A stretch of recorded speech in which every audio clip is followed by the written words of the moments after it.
Okay, well this also got featured on the Terror in Torbay Most Haunted Extravaganza. Um, Back in the day when it was known as the Globe Inn, obviously it's now called. Oh, in the window. Clue. Obviously it's called the Old Coaching Inn because it used to be an old coaching inn. Horses and carriages would go through the main doors here, and presumably there were the stables at the back where they were all kept for the night.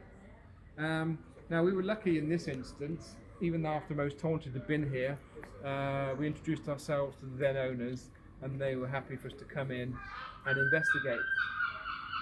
And back in those days we had a guy, part of the group, by the name of Ian, who was a psychic artist. So not only could he hear spirit, but he could also draw them as well. And he was with us on this particular investigation, and he drew the picture of a male, and no one present could identify who it was. So it's something that he filed away and sort of not being claimed. And then some years later, we were doing an investigation down at Dartmouth Castle. We got involved with a group from Bristol that a friend of mine was to do with. So we did a joint investigation, and there's like an older and a newer section. So we sort of split the building between us and then swapped over afterwards. And when we were inside the older area, there's like a exhibition of Oliver Reed. Oliver Reed. Sorry, Oliver Reed. The film. Yes. Are you going to tell them that? No. You should. No. Is it a ghost? No. Oliver Reed, Right. the old crazy yeah. pisshead. Yeah. There's a film called the. Summer something.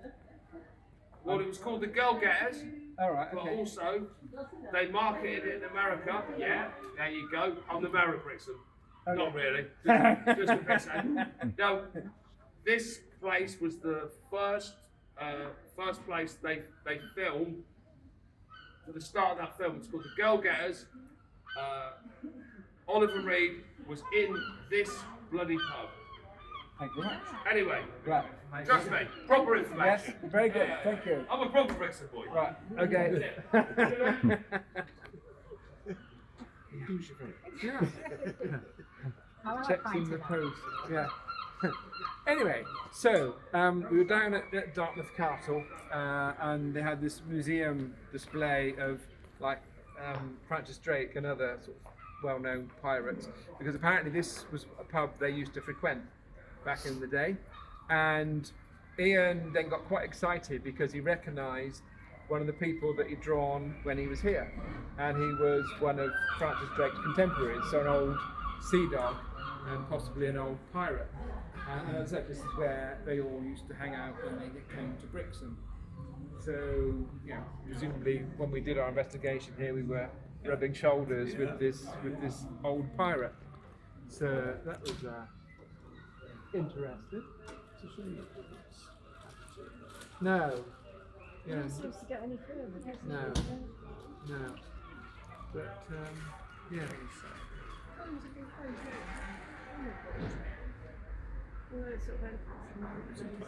Yeah. Because when I first started walking out my routes, it was kind of open then, but now it's obviously they've shut it down. But, yeah, definitely interesting old building to have a look at again if we're given the chance. Yeah, because there was one of the rooms upstairs that when you went in it, it was almost like, when you blow a dandelion, and it's the Right. grandfather clock, whatever they call it. When you walked into that room, it was like full of that. You couldn't. Right.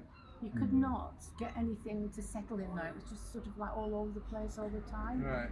And that was the night I did it with your group. Right. That night.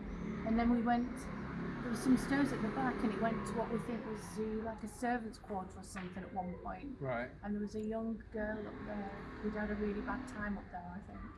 and her energy was quite strong up there. There's a lot of energies and spirit within the building, isn't there? Right.